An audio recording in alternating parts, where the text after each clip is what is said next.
this is Beth. We're live now, so maybe when people enter the room, we can make them aware of that.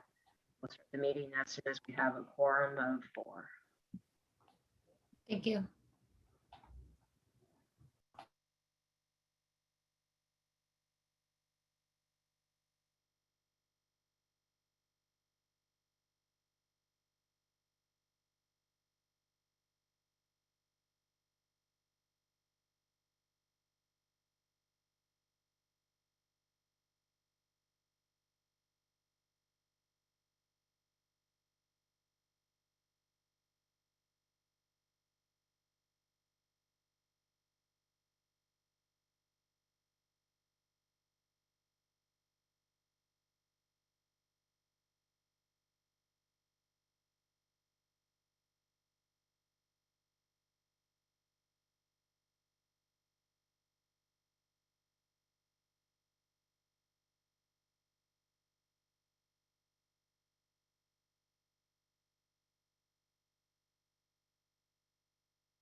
Hi, Laura, welcome.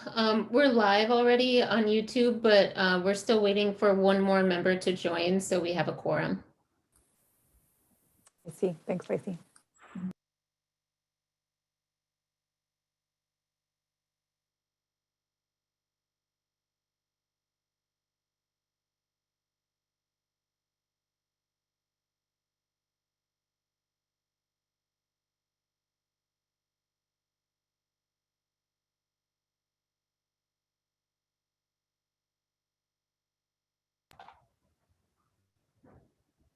I'm going to step away for just 1 second. I'll be back.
Okay, Lacey, Chelsea just joined us, so we have a quorum if we want to get started now. Thank you. Yes, I was just texting everyone, so that's great. Welcome, everyone. All right, I'd like to call to order the meeting of the Seaside Environmental Commission. It is Tuesday, September 14th, and I'll start with the roll call. Dominique is not able to be here, so I'll go through the roll call. Kristen Mole. I am here. Laura Murphy. Chelsea 2. I'm here.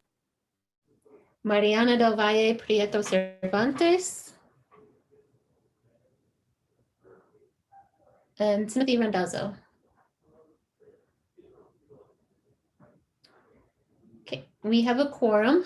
And I just want to point out on the agenda, it also still lists Becky Johnson. I think that's just a carryover from a while ago. So just wanted to make a note that that's not actually a committee member. I'll now open it up for general public comment. If there are any members of the public wishing to address the commission on anything that's not already on the agenda, you can do so for up to 3 minutes, and please state your name.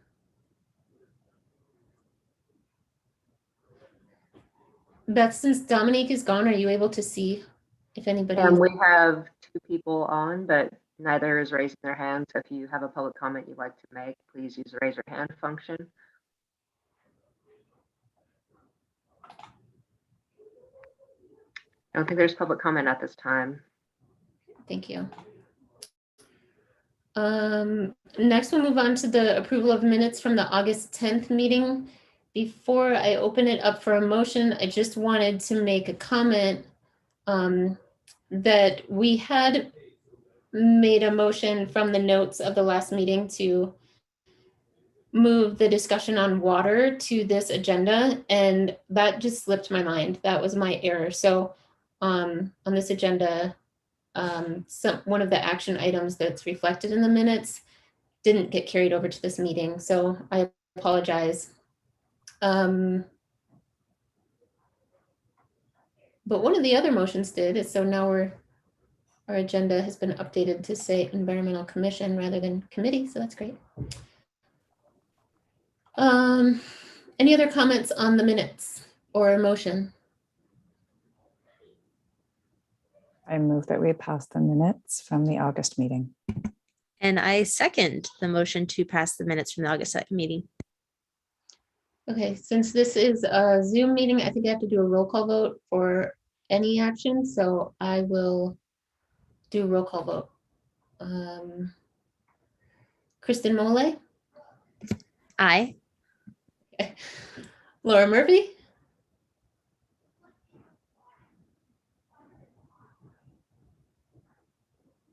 Aye. Thank you. Chelsea too? Aye. Mariana Del Valle Priete Cervantes? And Timothy Randazzo? And I vote aye as well.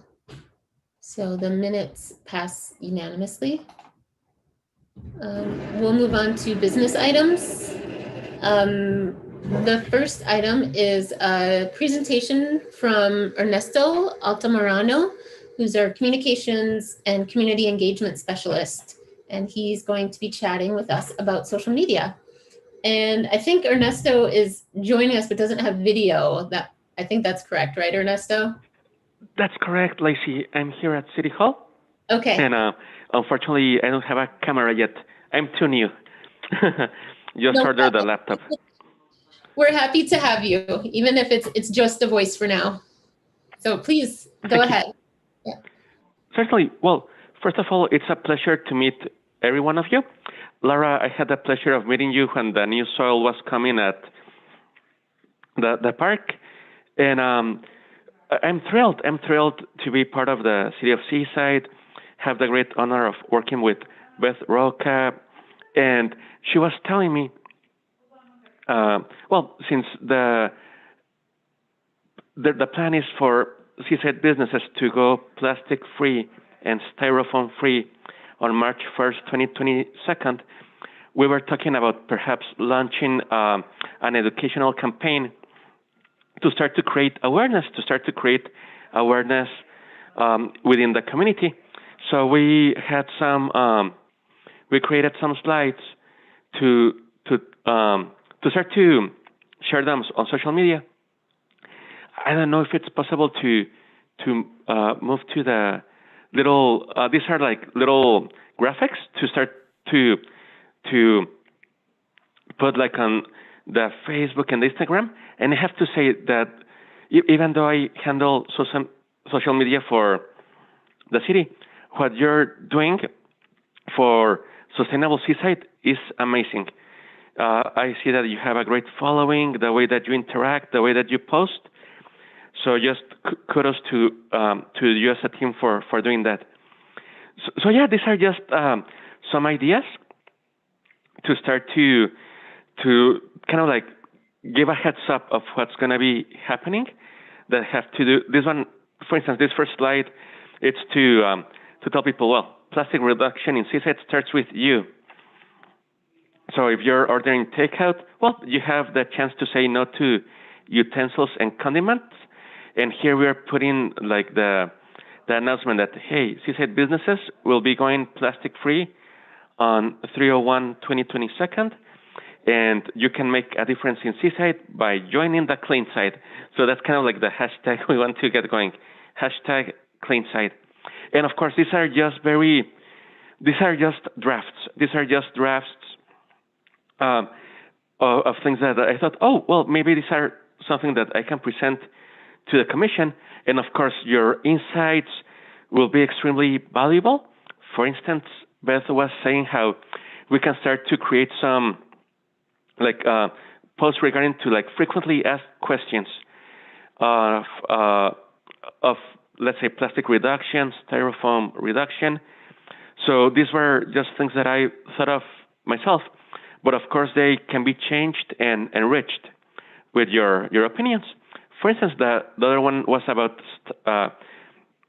letting people know about going to styrofoam free and to start to educate the community about what they can recycle and not recycle. Okay, well, here's a little graph that shows the 3 ones we can recycle 1 to 5, and some examples of them. And again, this is kind of previous to starting to educate the community before the actual date of 3/01/2022. And these are the 3 that I created that, of course, can be enriched with all your feedback and ideas, really, your ideas on what would you like for us to start sharing with the community. Thanks, Ernesto. Just to add, Ernesto came onto the city in this specific role of doing communications.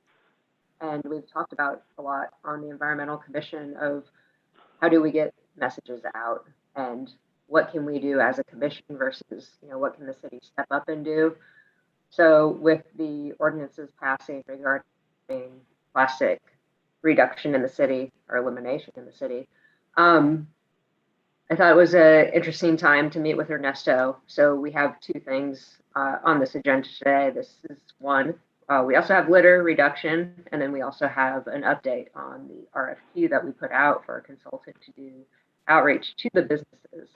But generally speaking, I think it's important that we can start doing a small push with very minimal effort to start educating the community in simple ways. And yeah, like Ernesto said, we're looking forward to feedback and guidance on content and potentially ideas on, different phases of rolling this out. If we want to focus on more business related as to the ordinance and then move on to recycling at home. And then once 3/1/22 comes about, maybe switch more to information regarding composting. So I'll let all of you chime in now with your thoughts on this idea. Go ahead, Kristen. Yeah, I'm excited for the heads up that we're giving our city. It turns out a whole bunch of legislation just passed related to things which we just started Seaside off on ourselves. So there's a state legislation looking at changing it so you can't actually put the recyclable chasing arrow symbol on things that aren't actually recyclable, because as it turns out, we put a lot of things on it that aren't recyclable anywhere. And then similarly, giving people a heads up about plastic to go where. So I really think that Ernesto, you're off to a good start here. And if we think about how we are basically future proofing Seaside, that these are changes that are going to be happening at the state level, we're just ahead of the game. Then that may help to answer some of our FAQs and may help to prepare us. I am also happy to share some of the frequent comments I get about the issues of plastic trash in my professional life. So that may make our jobs a little easier as we share understanding. That would be very valuable, Kristen. Thank you. Chelsea? Oh, you're on mute. Welcome, Ernesto. It's great to have you on board. Thank you, Chelsea. And I really like the draft social media pictures that you put together, or infographics. And I really like the idea of either a Q&A or some kind of series of infographics, or a combination of that target businesses that would need to be in compliance with the ordinance. And I think one of the things about the ordinance is it's pretty long. So however we can break it down to, easily understandable and digestible portions for businesses. I think the higher success the ordinance will be, even including like by what date they need to be in compliance, and resources for from the city or other organizations or companies that could help them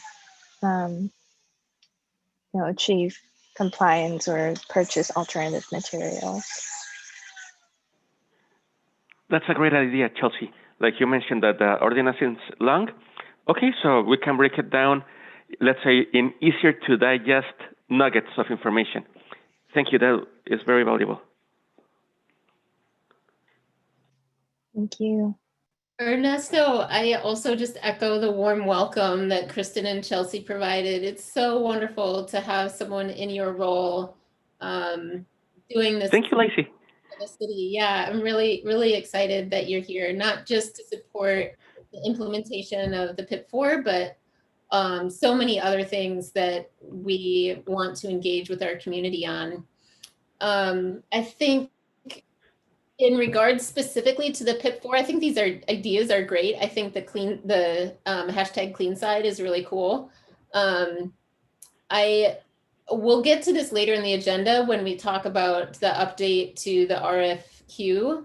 But I think it'll be really important that we develop some sort of plan for outreach, and whoever is selected as the consultant to work with us on implementation, I think would play a key role in sort of developing what that plan is, and then identifying who of our many stakeholders and supporters, including you, would be taking on, which aspects of outreach and engagement around implementation of the PIP4. So I guess I'm curious, like I said, these ideas are awesome. I don't want to put the cart before the horse in terms of like starting to post things. And I don't know that that was your intention. I just wanted to make sure that that was clear. Oh, certainly, Lacey. And yes, working, how great that the consultant will be providing, let's say, the main outline, and then we can support whatever he dictates. Yeah. Okay. Laura.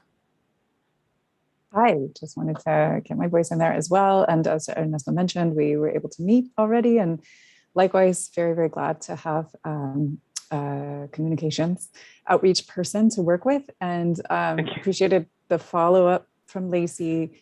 As Chelsea was commenting, I was starting to think, wait a second, don't we have a consultant coming? And just thinking about how things would be coordinated. That being said, I also worry about waiting too long to get things going. So, knowing that our process can be very drawn out, it's excellent to know that you're working on this, you're thinking about this, you've started to put things forward, and I wouldn't want for us to dawdle basically in developing that plan and coordinating the effort. So that's all I had to share. Here, Laura. I don't want to dawdle either. So we'll talk more about that timeline when we get to that agenda item.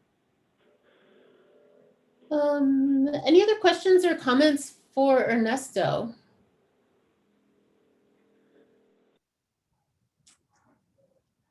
I'm curious, Ernesto, what the rest of your sort of workload entails. I'm just to get sort of a better picture of the multitude of things that you're probably working on. Certainly, Lacey. So let's say I'll be handling like the communications for the city itself, like the press releases for various departments, including the police department, the fire department, recreation department. So, and also doing it in both English and Spanish. So that's really the kind of like managing an overall communication strategy for the city. Right now, for instance, we're working really hard on continuing to create awareness about the different vaccine clinics that are taking place here in Seaside. Unfortunately, they're becoming, well, people are going to get vaccinated at them.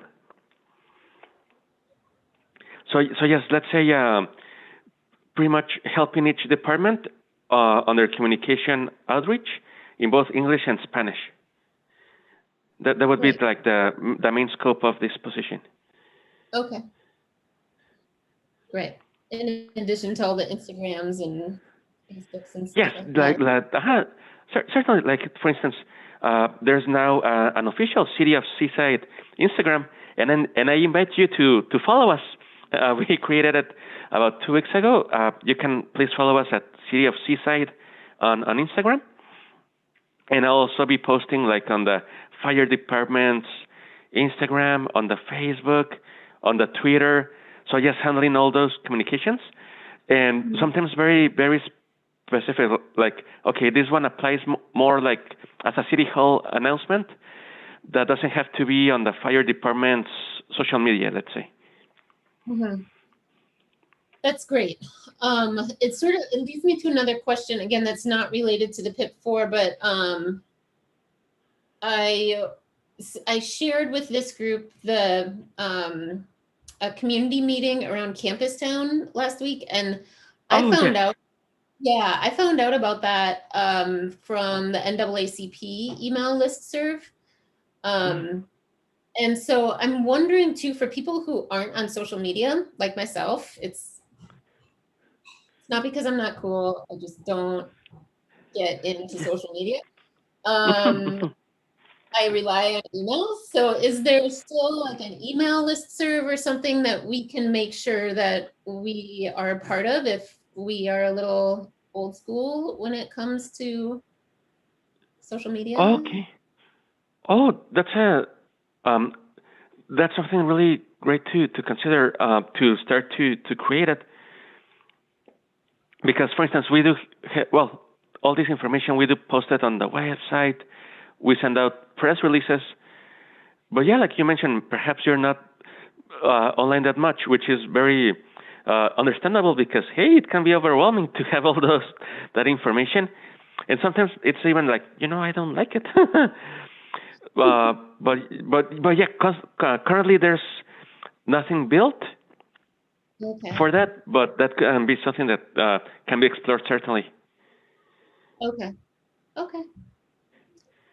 Well, again, thank you so very much for your work and for being here. We look forward to working with you on a variety of different things. Really. Oh, certainly, Lacey. Yes, and that also happened. We had a community-wide cleanup, and the people were coming here like to get flyers, and they mentioned that also, like, hey, I'm not on social media. That somebody told me about this, and I came here to pick up a flyer, which we gladly did to them. So you really raise an important point as how can I, let's say, increase my reach. So a community newsletter would be certainly a way to go about it. Like you mentioned that you found out about Campus Town through that NAACP email list. But I'm well, being very old school, I'm thinking, well, maybe just putting up flyers on some of Seaside's key locations. Yeah. But yeah, thank you. You gave me a lot of great ideas to start to explore them. And how can I get more reach out of our communications? Great. Well, again, thank you so much. And please stick around for the rest of the meeting. We're going to talk about litter next, and again, the PIP4. So it might be of interest to you. Certainly, Lacey. It will be my pleasure. Great. Is there any public comment?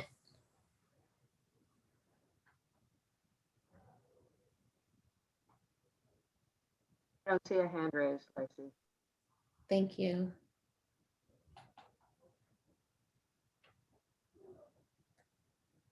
Okay, I'm going to share my screen. Let me get this all situated first.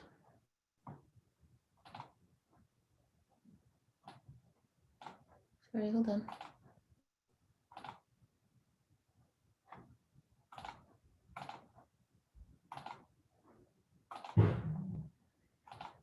Okay.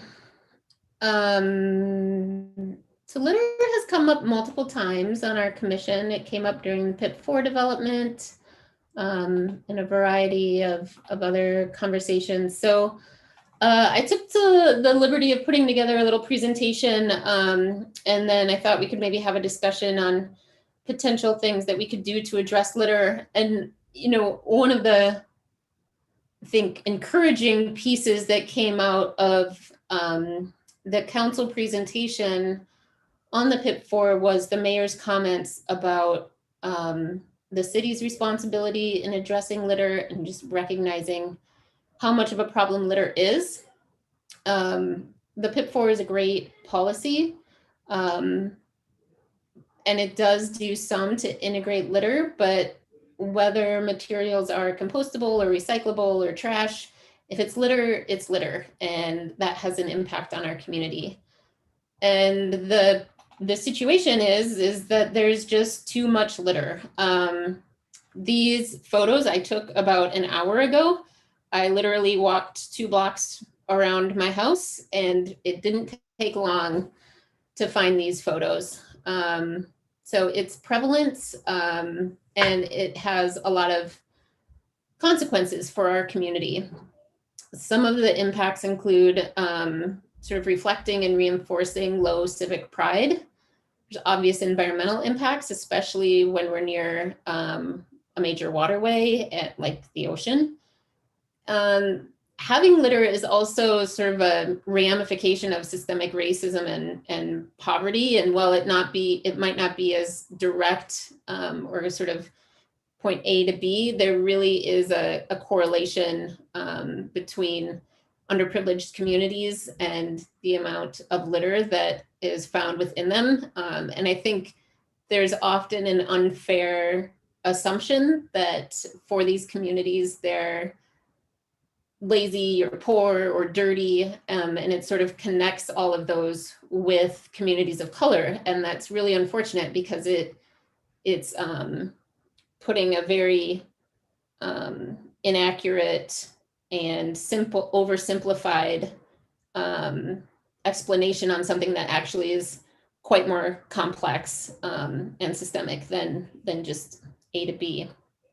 There's also ramifications to our economy. So there's research that has been done that shows communities with a higher prevalence of litter have lower home values in residential areas, and in commercial areas, it reduces sales.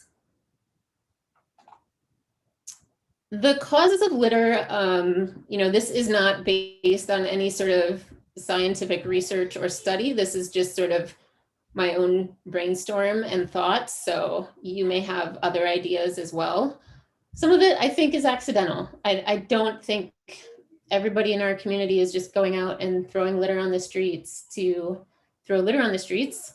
And I think for some that might be true. There might just be a lack of care or connection to community. If you don't feel a part of the community that you're in, it's easier to not take care of that community.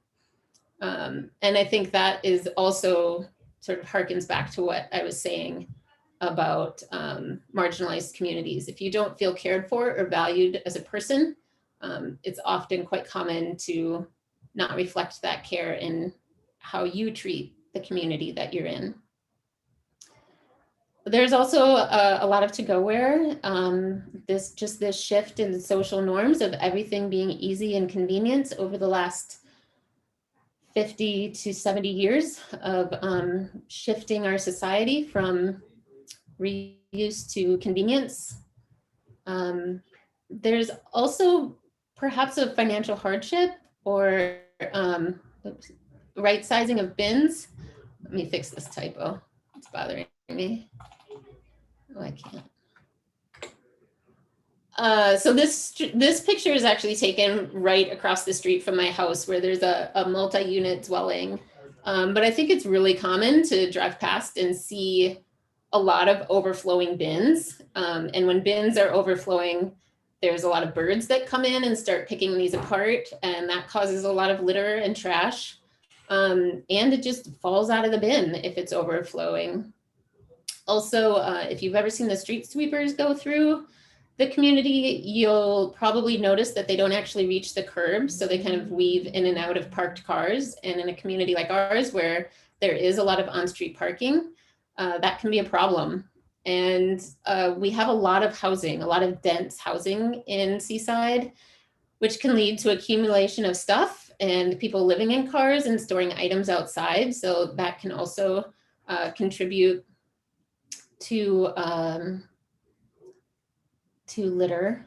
And then again, just wrong size bins, whether there's a financial hardship or not, just not knowing that you can change the size of your bins to better reflect how much waste you're generating. I did a little bit of research and thinking about what some possible solutions might be. One idea was to kind of take a page from the success that the Saturday park workdays have had. So there's just a recurring meeting from 10 to 12 every Saturday. The park changes locations, but people show up and they're continuing to show up recurringly, and we're always getting new people joining us. So if we could take that model and think about it in terms of picking up litter, maybe there's a street that we focus on. Maybe we do it on Tuesdays and say no trash Tuesdays, or make it somehow fun and catchy. Reviewing the contract with the street sweeping provider, I think, would be important.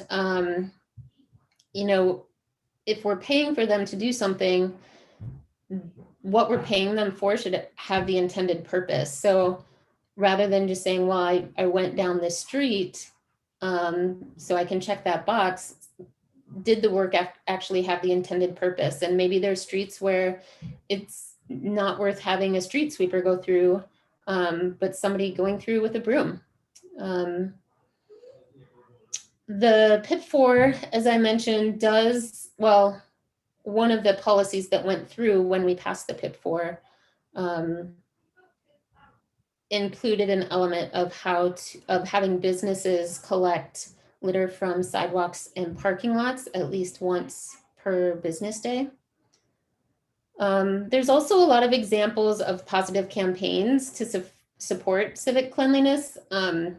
This picture is one where it's an example of Vote with a Bin, and they focused on cigarette butts, but it's kind of a fun way. You put two bins next to each other and you say, like, kind of a benign question. This is from Europe, so I think they're saying, like, which football team is better, or soccer team, I guess we'd call it in America. But it might be something as simple as apples versus oranges, or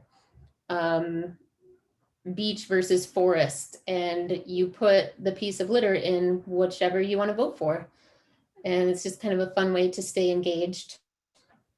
There's also an example from Rwanda, actually, where following, obviously the tragedy that they had, we don't want to connect the work that we do with that, but as they were rebuilding their country and trying to bring the community back together after a horrific genocide, one of the pieces that they implemented was every evening at a certain time of day, people would go outside and do something to support their community, or to keep their community sort of clean, and talk to their neighbors.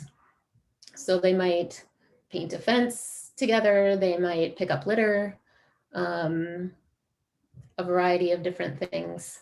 And then there's also an example from Keep Britain Tidy. Let me just click on this quick, because I can't remember.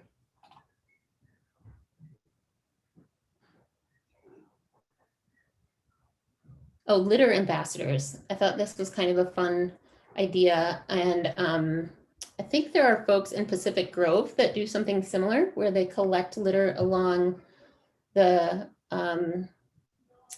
pathway, the ocean path in Pacific Grove, and they count how much litter they collect and sort of report that to their city council. I think they probably receive some sort of acknowledgement for that work. So thinking about, potential actions or things that we can do, again, I'm kind of at the beginning stages of this. I wanted to see what the rest of you all thought about this first, but maybe we can refine and work more on this PowerPoint and present it to different folks who might have a stake in reducing the amount of litter and improving the beautification of Seaside. And I'm sure there's others, but I think if we could get in front of these groups and talk to them and maybe form a sort of coalition of the willing and have a meeting and identify one or two things that we might be able to do, even if it's a No Trash Tuesdays, and we coalesce all of the different outreach mechanisms that all of these different groups have. And if one person showed up from each of these groups, or somebody who got an email from each of these groups showed up, that's a dozen people. And that could make a real impact. And I think also seeing people picking up litter and caring about the community sort of has or can have a bit of a snowball effect. So if anybody is willing, I think it would be nice to just sort of find out when these meetings are happening and request some time on the agenda, hearing the thoughts that others may have and the level of interest that may be present. And if we can get, like I said, a sort of coalition of the willing together, have some sort of a kickoff meeting and then just identify one or two actions to begin with, and then see where it goes from there. So I'll stop sharing and open it up for comment from the group. Kristen, I see your hand.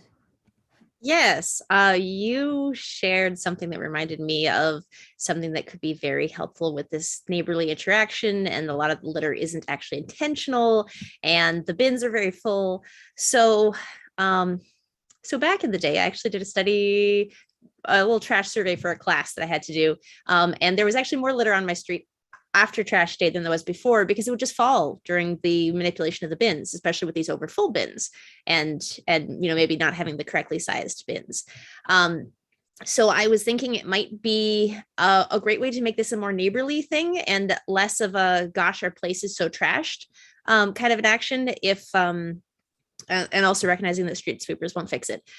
If we figure out what is the day that trash collection happens, and that evening, so later in the day after the trash collection has happened, have that be the day that we approach these groups as a kind of like cleaning up, beautifying your neighborhood kind of thing. And that would also mean that we have empty trash bins to put the litter we find in, because it got picked up. So as opposed to trying to stuff everything we found into already overflowing trash cans, then we would also clean up the stuff which just got knocked around on trash day, since that may be actually a source of stream, and we're catching that waste stream before it can blow around and end up in the ocean or other natural habitats. And that might be a way to kind of coalesce around something as a specific day, so that when we go to these groups and say, hey, what about this idea? Here's a specific day and a specific strategy, that might be easier for them to choose. Plus, if you want to make it even more positive and neighbor, goodwill generating, if you say things like, oh, if you want to let us put the trash that we find in the street into your trash bin, just leave your trash bin out a little longer after trash day, which would then also make the people who say maybe are out working late, working 2 jobs, or, having off shifts doing hospitality and service, who don't take their trash cans in right away, now they're contributing. And so now that's a very positive thing. Plus, it makes it a lot easier to clean up a street if you can just put it in the nearest trash can, because people left their bins at the curb a little longer. So I guess what I'm saying is I'm inspired by what you're saying. And this reminds me of results I found that the trash collection may actually be producing litter. And I hope these specifics may make a very actionable ask to present in front of these other groups.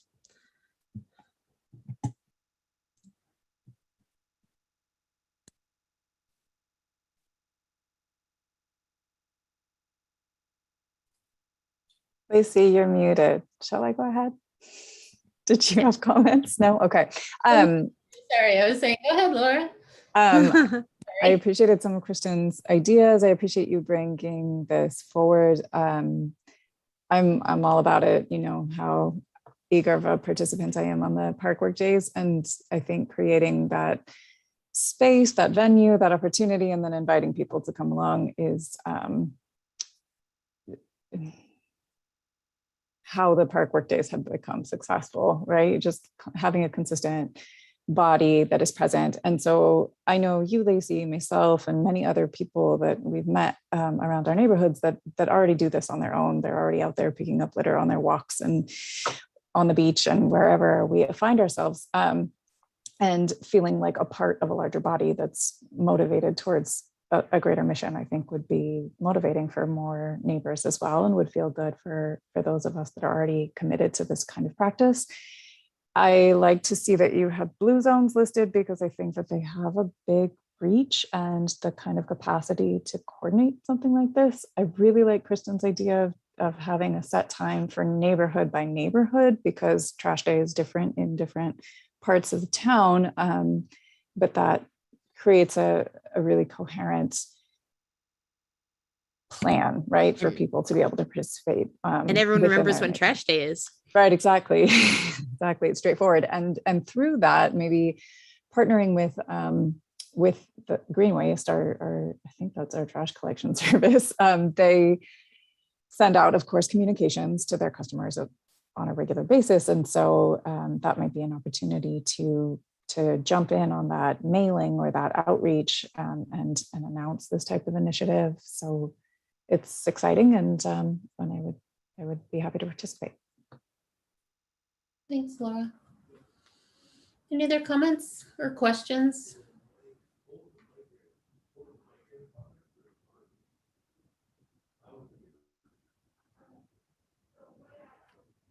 Any public comment?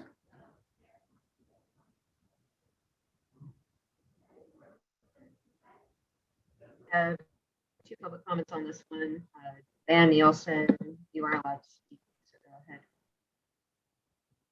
Hi, my name is Diane Nielsen, and I totally support this idea to encourage and create a way for people to look differently at what's around them. And I also think there is, we can encourage, but I also think there is a definite responsibility that businesses are tasked with cleaning up around their own buildings, which I think is lacking. And I think the more people, when you see somebody cleaning something up, you have more of a desire to participate in that, just like the Saturday maintenance at the parks and things. And I think this is a great idea, and I hope that it will help beautify and uplift our city. Thank you. Thanks, Diane.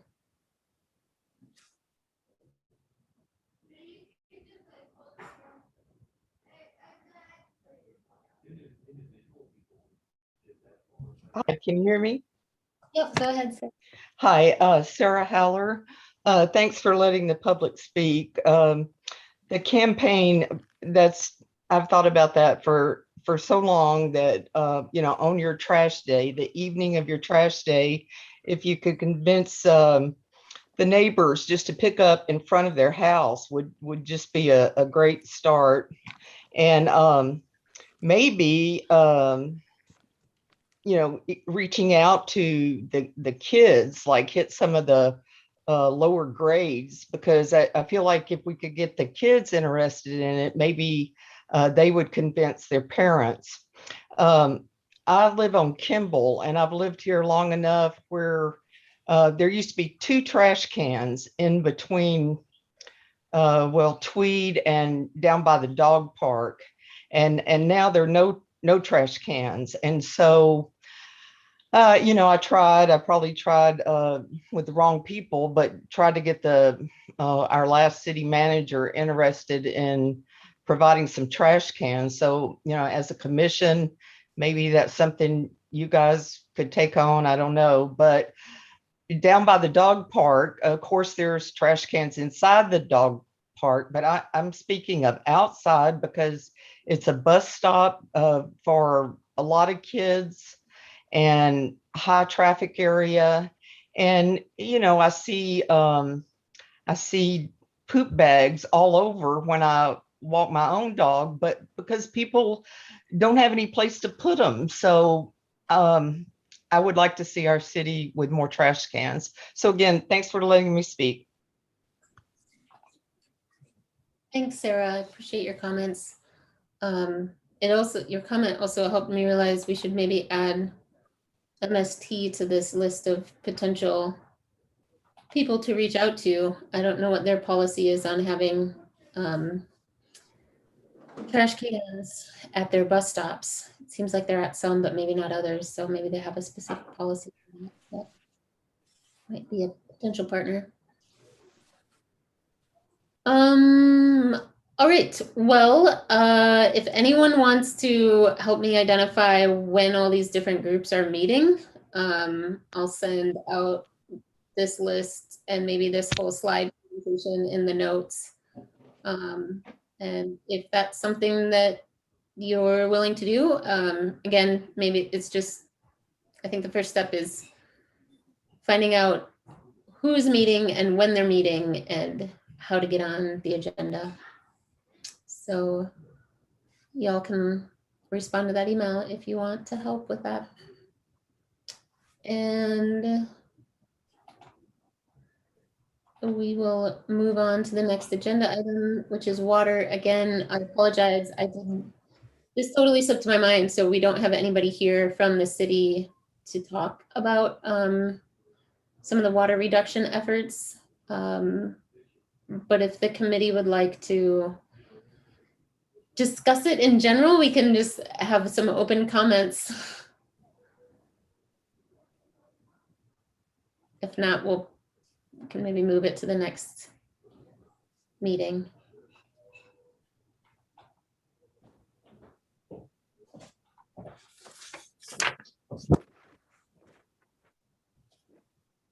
Nothing. Everybody, we'll just move it to the next meeting maybe if there's no comments. Are there any comments? Sorry, who was that? It was just me. I was just saying, nothing specific and focused. I think it'd be more productive to wait. Yeah. Since this is on the agenda, I want to make sure if there's any public comments on water, we can hear those as well.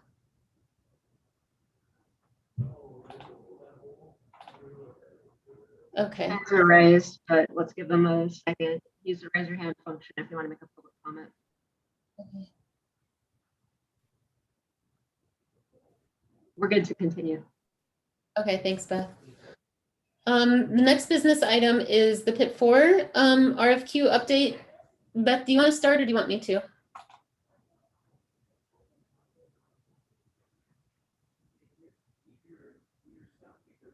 I will. So Beth and I've been working on drafting the RFQ. I think it's ready to go. It's ready to be emailed out. I don't know if you want to show it at all. Beth, maybe you can bring it up just so the committee is familiar with it. It's the request for qualifications just lays out some of the expectations and parameters around what we would expect of the consultants in terms of supporting the implementation for the PIP4 policy, as well as the other associated policies that were discussed at the same time. So like the litter ordinance. And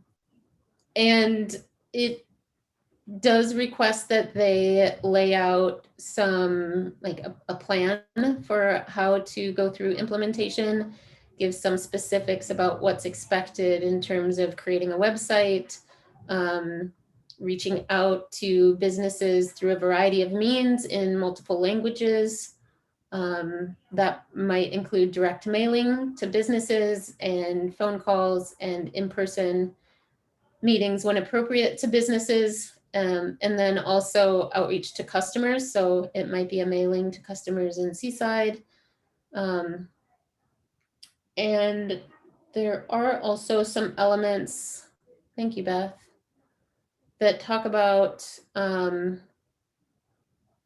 of the items this committee has discussed in the past, which is support for businesses, like with grants and things like that, to help businesses with the transition. So the consultant team would be sort of in charge of managing that process to the extent that they can. I don't know what sort of city legal requirements might also be in place.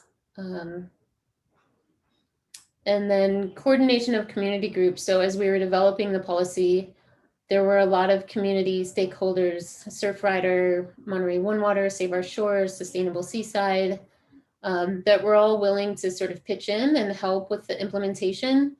So it would be the responsibility of the consultants to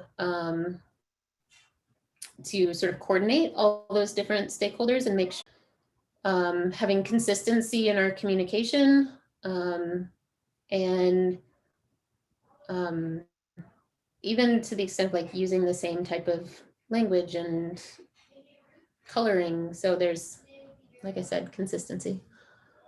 What am I forgetting, Beth?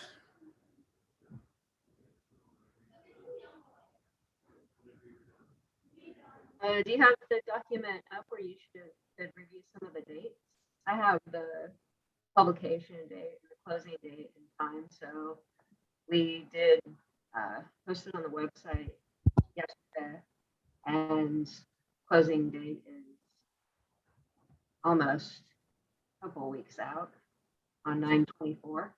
And then I think the plan was to have it before council on October, what, Lacey? Or at least have the review done by what time? October 7th or 14th? That sounds similar to what I was thinking. I'm just looking for the document right now so I can.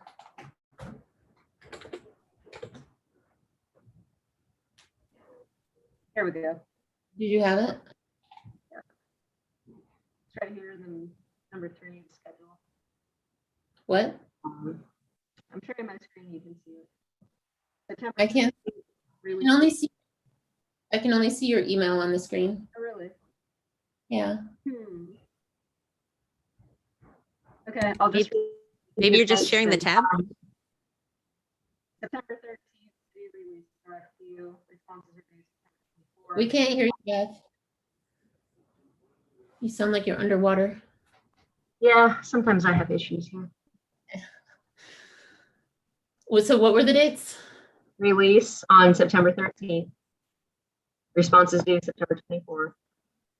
Consultant interviews week of October 4th, and then council awards contract October 1st. And October, what was the council award? October what? 21st. 21st, okay. And then the contract would extend through, I believe, November 2022. Right. Yeah, November 1st. So that's, I mean, that's about a month for the process. And then my hope is that they kind of hit the ground running, start off with a meeting of all the different stakeholders, develop the website and the outreach materials, and then start pushing that outreach materials out. I think we'll have to be somewhat conscious of the holidays and just people's distractedness during that time. So doing some work before the holidays and then kicking into gear pretty hardcore in January.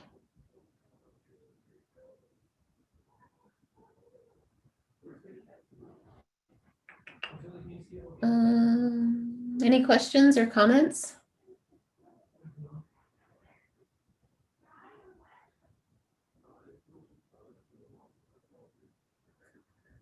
I do want to share, just for full transparency, one of the challenges that I think is going to be coming up that didn't come up prior to the passage of this. Well, it came up of sorts, but we didn't have information from the Monterey Regional Waste Management District.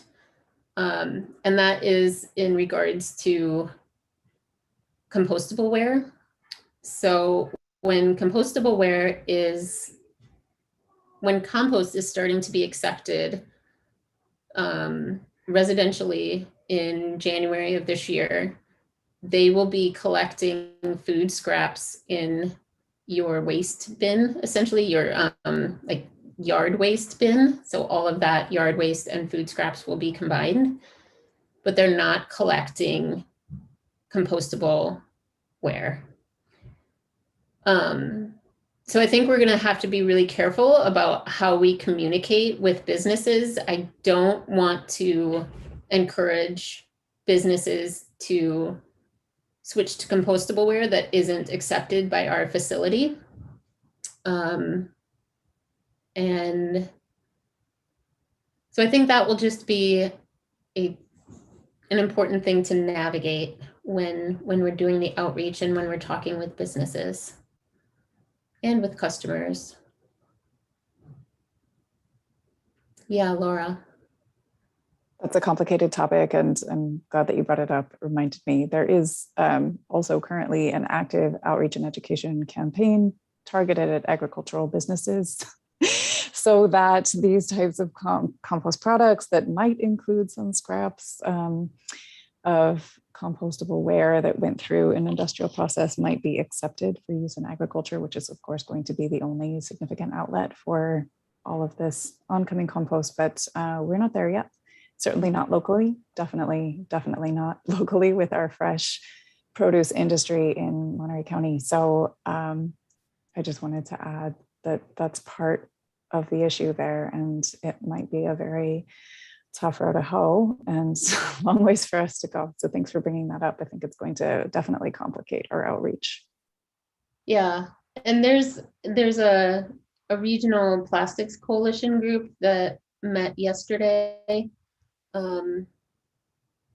And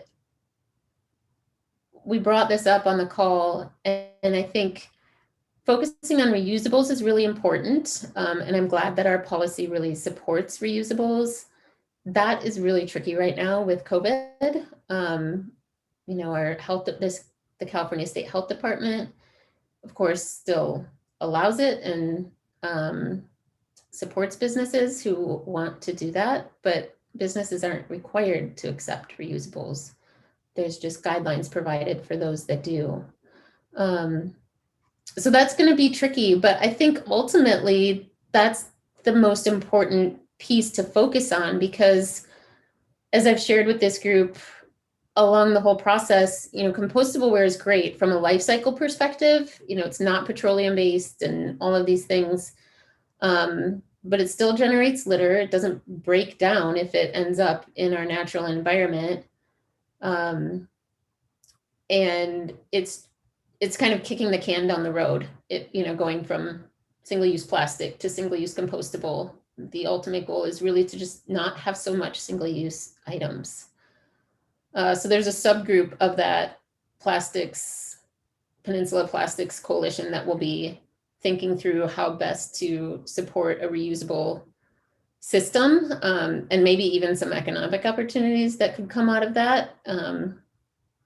So anyway, Chelsea, sorry, go ahead. Oh, you're on mute. I apologize. I was just wanting to learn a little bit more about green, like what different options that Green Waste is looking at in order to eventually be able to accept those compostable ware, or do they have any interim recommendations of how businesses could dispose of them in an interim? That's a good question. I'll share with you the information that I know, but I don't know that they have a solution yet themselves. So they used to have an anaerobic digester, which is like a big or a small building that you put things in, and it would break down the materials. That excess methane was then used to help run the water treatment facility next door to the landfill. So it was this really great kind of closed loop system. And that industrial compost system, the anaerobic digestion, could accept and break down these sort of quote unquote plastic-like compostables, the cold drink cups, etc. They took the anaerobic digester offline. I'm not entirely sure why they did that. The only answer that I've got is that it was a pilot project and the pilot ended. And they've switched now, so they're using windrows, which is basically like rows of compost, and then it's turned and sort of managed that way. But what I believe is happening is that those windrows, if they don't break down the compostable ware is sifted out and goes to the landfill. So it's still more, I mean, the compostable ware, when it goes into the landfill, it doesn't have the right sort of mix of, it's not the right situation for it to break down the way it would in an anaerobic digester. So I don't know how that works.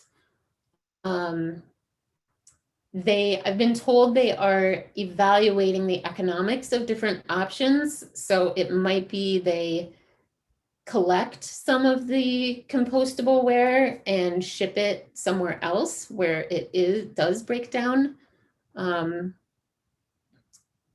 Maybe they'll build a new and improved anaerobic digester, or they'll continue with windrows. So those are the three options that I've heard. Salinas Valley Waste Management was at the last Plastics Coalition meeting as well.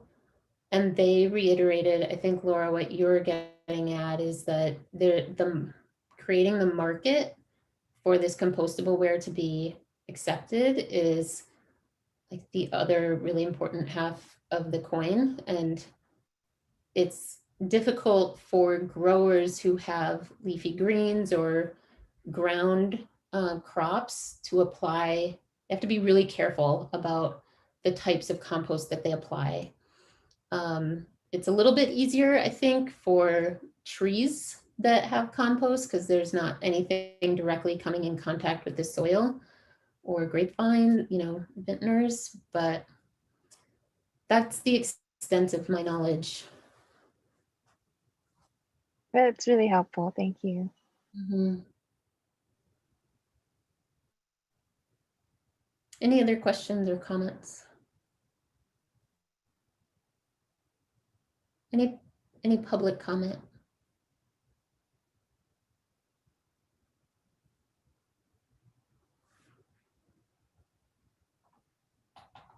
No hands are raised at this time. We'll give them another opportunity. Use the raise your hand function if you wish to make public comment at this time. There's nobody looking to make public comment. Okay. All right. Let me get back to the agenda.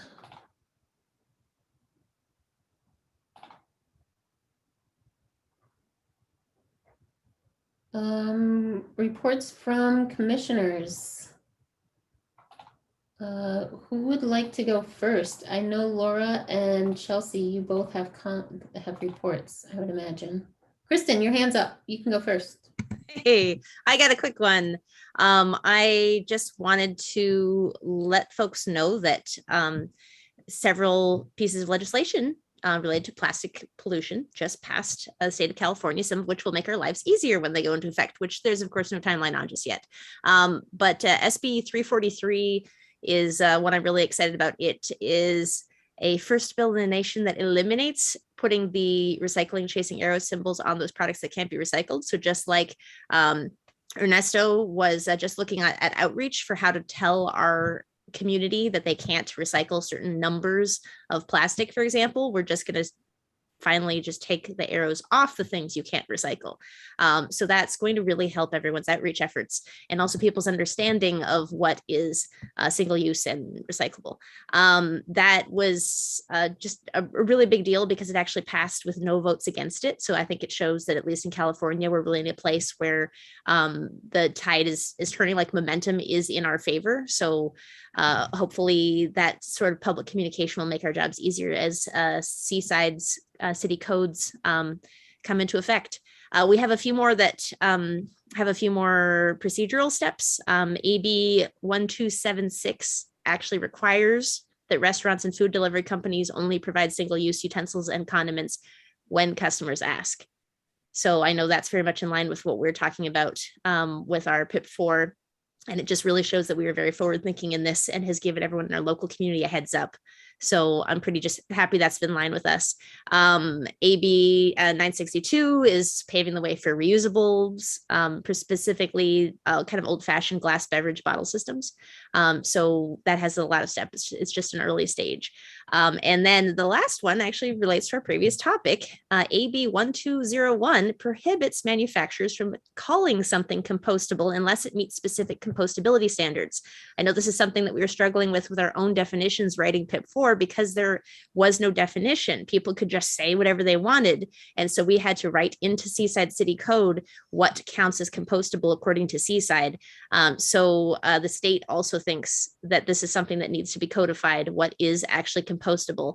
And that one is still waiting for its vote in the Senate. It is in a committee, I think. So I think there might be some room for outreach. If anyone wants to speak up about it, contact your representatives. It's expected to be a close vote, but it also is related to everything we're doing here. So I just was excited about this news.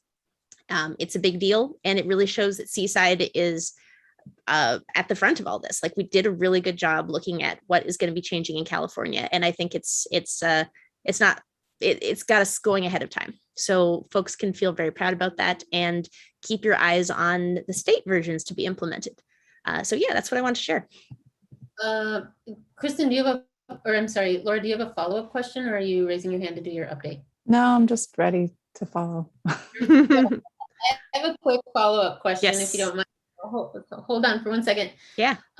Regarding the first bill with the recycling symbols, Yes. I think, how are they determining what's recyclable or not? And let me just give an example with this. So as I think all of you know, I work at CSUMB. We have main campus and we have East Campus. East Camping is like the housing area, and students, staff, and faculty live there. Green-based services, both main campus and East Campus. Main campus recyclable materials goes to Zanker, which is in the Bay Area, and they collect like 1 through 5 or something. They collect more numbers. But on East Campus, everything goes to our local facility, and they can only collect 1, 2, and 5. And I think the difference is that the market, right? Zanker has, to my knowledge, a larger facility and the ability to hold on to products longer until the market shifts. And those particular items become more desirable for people to purchase them and then make them into something else. So how is it determined what's allowed to have a recycling symbol? There is a lot of text in this bill. How detailed do you want the answer to be? I believe part of that is related to other legislation that folks are working to pass, which says that you can't just ship something overseas and say it's been recycled. So if you're saying that one facility can take something because it can hold on to it until another country will take it from us, or we can sell it to them or something, then that may not count ever again. In our country or outside of our country, it could be either. Yeah, that's a great question. So I am not super familiar with the exact text of this bill off the top of my head, but I am more than happy to report back on this later. Or if you would like, I can report back on it later in the meeting. If you really want me to, I will be happy to follow up with the text of the bill, which I have access to. No, you can send out the text of the bill if you want, and it was just a general curiosity, so no problem. Yeah, sounds good.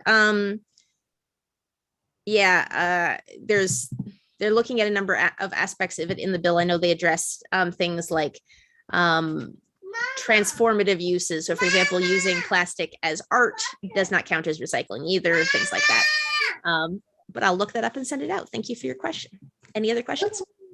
Do you have a question, or are you ready to comment as well? I have a question. Kristen, what was the last bill that you mentioned? Was it 1210 or something like that? AB 1201, that is the prohibiting manufacturers from claiming things are compostable unless it meets specific compostability standards. Okay, great, thank you. And I'm not sure if the bill still can be voted on. I believe, if I remember correctly, the September 10th was the last day in which bills need to get out of the legislature, but I could be wrong.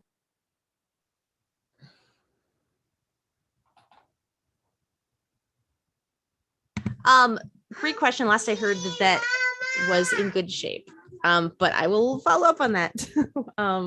Let me double check on that for you. I think from my understanding is that most of that legislation has passed and is waiting to get signed by the governor. That's what I've read.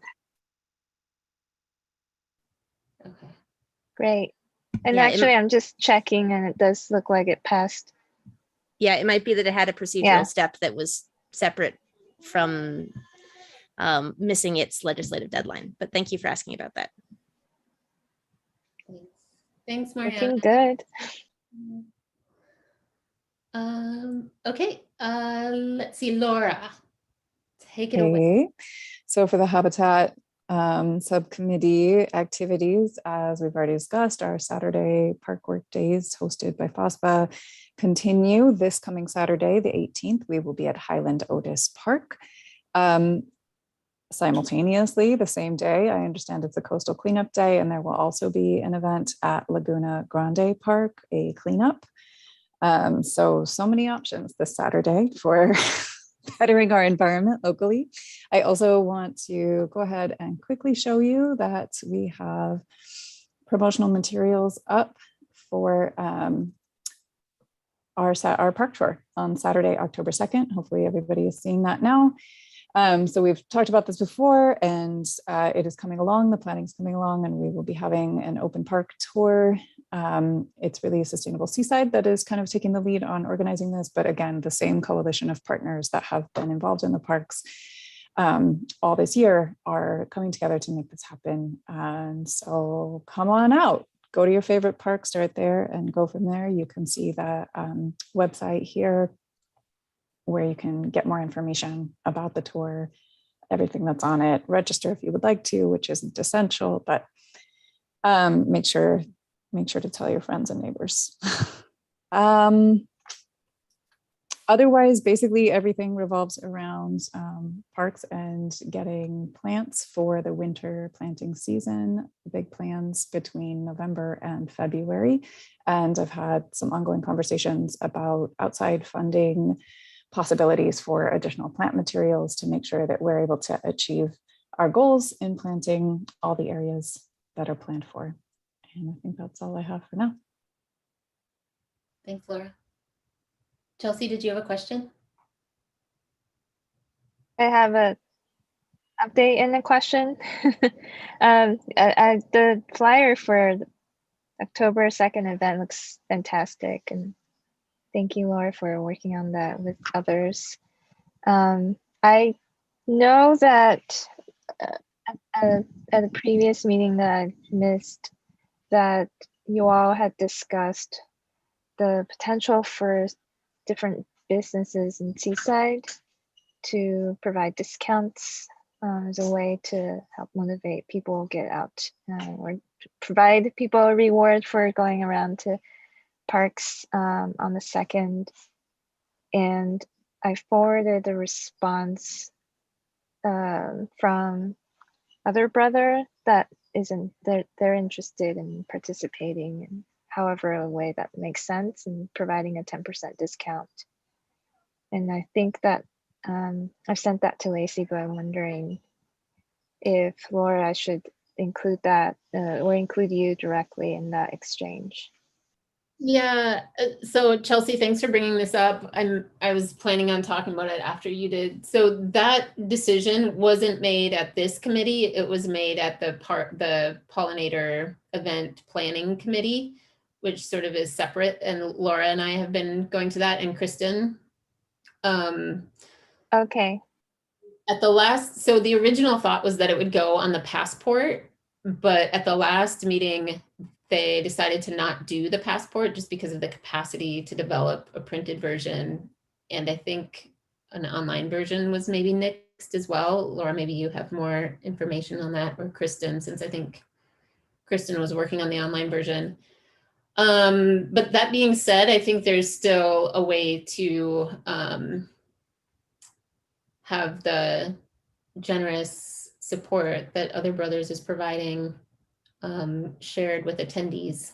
So I think there's a meeting tomorrow, and we can share that with folks that are on the planning committee for this event.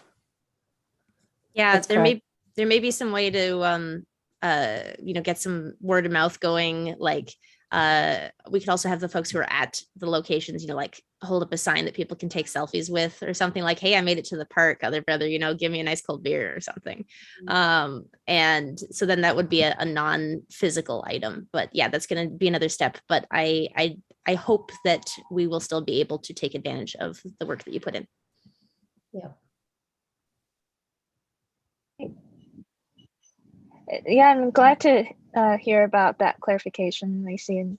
And so would I basically hand off that opportunity to you and Yeah. Laura and Kristen to coordinate further? Okay, great.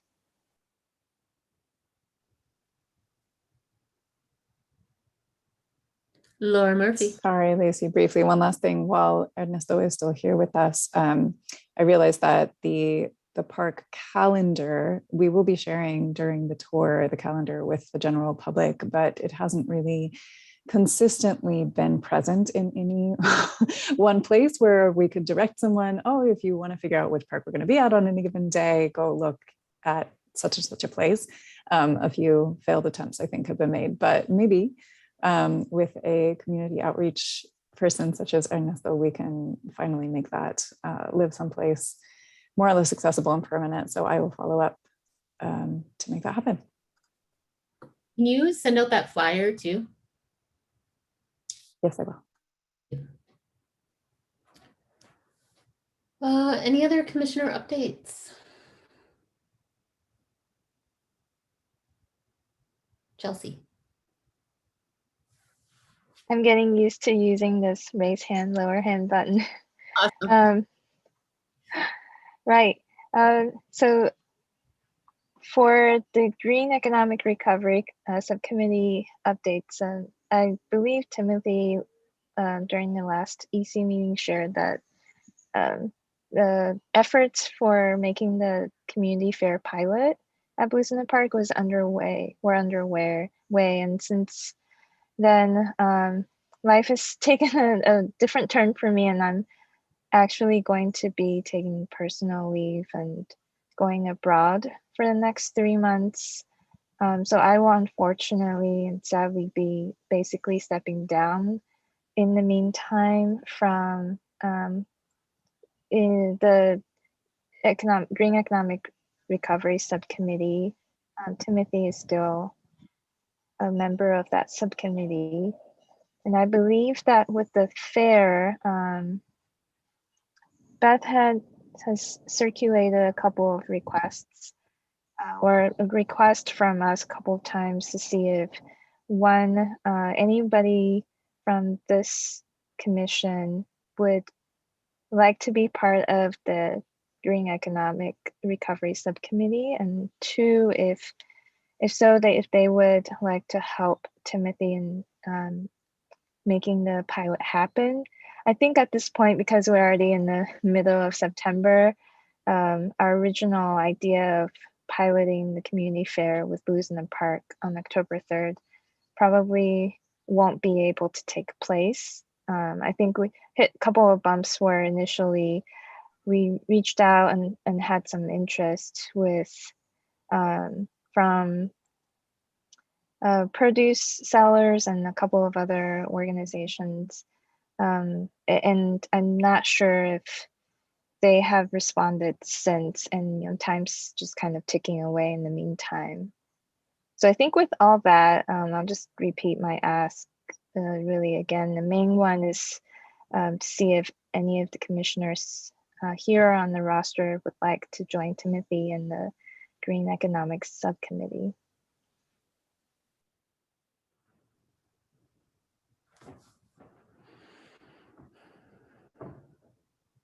I will just speak up and say, I'm sorry, I wouldn't be able to. I have my hands absolutely full, so. I understand. I Yeah. totally understand. And if you have any questions too, you may be interested, but you're kind of curious and have some questions, I'm happy to chat with you after this meeting as well, or answer any questions now. So I don't know if I glossed over something, but essentially what I'm hearing is that we're not really prepared for the event. The event is not happening on the 3rd. It doesn't look like we'd be able to pull it off because of a combination of factors, my going on leave, as well as not hearing back when we try to follow up with some of the vendors that we were talking to earlier. So because now we're only a couple of weeks really from October 3rd. If I think another commissioner really wanted to step up along with staff to try to make the pilot happen and look for alternative vendors, definitely I think we could still potentially make it happen, but I know everybody's working on a lot of things being pulled in different directions. So I think for me, and I've spoken with Timothy about this, it might, I think, be a little bit easier on everyone to not follow through and make the pilot happen at this Blues in the Park event on the 3rd. Of course, if any commissioner want to work with Timothy and staff that we've been working with in planning for a spring community fair in the fall while I'm away, I think it does take a long time to plan these events, as we know. That would be more than welcome. Thanks, Chelsea. I just want to acknowledge the work that you have put into this so far and the contributions that you've provided in that role. And on the committee in general, I think you've been an asset in a lot of ways, and I really appreciate your work. And I don't want you or Timothy to feel like because the event in October isn't happening that your work hasn't been fruitful or worthwhile. I think it's laying a strong foundation for something that will happen. It might just happen at a later date than we had first thought. And like Laura, I'd be more than happy to step forward and help Timothy, but I'm on basically both of the other subcommittees at this point, and I just don't have the capacity to put something together for the October date. And I'm not sure about the spring. I think I'd have to think through it a little bit more and maybe talk with Timothy, but maybe we can put that back on the agenda for one of the future meetings on, if we do want to do something in the spring, what that might mean and what might be the resources that are needed for the committee. And yeah, life changes happen. So we'll miss you while you're gone, and we hope you come back and join us again and continue the amazing work that you've done. I think it's really important and really valued, and we're very appreciative of your contribution. so much. Yeah, I Thank just want to you. echo Lacey's thought of just because we have one situation here in the fall doesn't mean that we won't be able to revisit it in the spring. I am barely able to follow through with the ways I want to support the parks work. So I definitely cannot pick this up as well, but we'll see what happens in the future.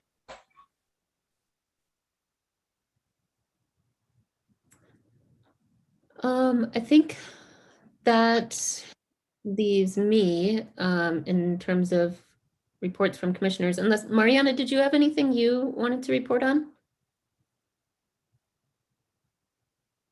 No, but I will apologize because I got my timing wrong. That's okay. Real quick, The- Mariana, What? a quick question for Mariana. What time did you actually join the meeting? It was like 6:30, I think. Okay, thanks. Yes, my apologies. For some reason, it was on my calendar for 6:30 rather than 5:30. So I apologize to everyone. It's okay. The only comment or report that I wanted to have is more of an ask, and that is that we have 2 vacancies on this commission now, and Chelsea is not vacant at this point, it's just on hold. So we have 2 positions that we're filling, Kira's, and then we had an empty position. So please, please, please, please, please reach out to your friends, your networks, your friends of friends, anybody, your neighbors, folks that you see spending a lot of time in the parks, or folks that you might see picking up litter or frequenting a business in Seaside, and ask them if they would like to be a part of this amazing commission. We have so much important work to be doing, and the more people power that we can put towards these efforts, the more success we will have. So I appreciate all of you and would really love to have more awesome people on this commission. So please help me in doing some of that outreach. And maybe Ernesto is still on. Maybe that's something we can have his support with as well. Talk to him. Yeah, I don't see a chat option here on my Zoom, but we can coordinate with Beth by if you could kindly send me more information. And yeah, I'd be glad to help. Great, thank you. All right, we'll move on to reports from staff. Beth, do you have any reports for us today? On the city council meeting this week. This is Thursday. The meeting's I can't hear you. Why? I'm sorry. I'm sorry. Oh. Okay. What about now? That's better. Okay. So city council meeting this Thursday. It starts at 5. I'm presenting an item, which is updated regulations for food trucks vending in the public right of way, as well as sidewalk vendors. And there was a council study session a little bit more than a month ago where I received some guidance on what was desired and what was not. And just to let you know, there are elements incorporated in the regulations regarding compostables. Also 8.28 and the other code we updated regarding litter pickup and recycled bag use or reusable bag use. So those have been incorporated. If you're interested in tuning in and seeing that item or making public comment on it, it's always welcomed. And that's all I have. Thanks, Beth. I forgot another report I had, so I'm sorry. I know we're nearing the finish line, but I'm gonna give you one more report and go back to the previous item. I attended the Campus Town meeting on Saturday where Blakewell and KB Company gave a report. I was late because I was at the park workday the first hour. But one of the 2 elements that came up that might be of interest to this group was there was a public question at the end about bike paths. And so they talked about how bike paths are being incorporated into Campus Town. And For those of you that aren't familiar with this development, Campus Town is a development project that is residential and commercial, sort of, I think there's some mixed use in there, and it's in between CSUMB and Seaside in a lot of that old military area. And so there will be bike paths. Some of it will be class 3, which just means sharrows painted on the path. Some of it will be class 2, which means a separated lane. And there will be connections to that development to Fortag, the four-door direct trail and greenway, which is a class 3, which means separate, to it's like the rec trail, basically. So that came up, and then I asked a question about electrification and how we can make this development future ready. And they shared some of what they've done, and that is that they, for the multi-dwelling units, meaning like apartments and things like that, there will be some electrification. But the main system of the building will be natural gas. And for individual houses, they will have an option of choosing electric, heat, and appliances, or natural gas. And commercial will be natural gas. So it's not an ideal situation. And, you know, one of the things that sort of came up is that it's the future, I believe, in California will be less and less natural gas, both for climate, safety, and social justice reasons. But we're not fully there yet. And I think the fact that there's some elements of electrification and still holding on to a lot of natural gas is sort of a testament to that this development is in a transition. I think we're too late to change anything at this point, which is disappointing. The project is held up by lawsuits, so we don't know when those will be resolved and the development will move forward. But I do hope to stay engaged because I do think there still is ways to push a little bit harder. For example, if a potential home buyer goes to property and says, I want to purchase this home, and they're given the options between electric or natural gas stove and yada, yada, yada, how it's presented to them makes a difference. And if full cost accounting is included and potential buyers are given information about the long-term costs of electric appliances and heat versus natural gas, that's important rather than just sort of giving them a checklist. If you give them a checklist, people will probably choose what they're used to, despite the fact that it may feel like you're working with a fax machine rather than an iPhone in 10 years from now. We'll see. That's the update from that project. And I think as other developments come forward, whether it's Seaside East or the one along like Second, I think, I don't know, there's another one. I think getting to the table early and pushing harder for electrification will be really important. They did sort of use this, I don't know if it's an excuse, but this argument that, well, they didn't want to have just electric because they would be at a disadvantage compared to a development that might come up in Marina that still offered natural gas. So I don't know if I'd completely buy that, but fair enough, right? They need to consider a lot of different moving parts when you're doing a development of this scope. So, Kristen. I feel like I need to go back and check on something. I thought California was phasing out or had already phased out new construction having anything but electric. I thought that was already required. No, so they have to be, I don't know if it's solar ready or with solar. I think everything needs to be solar ready.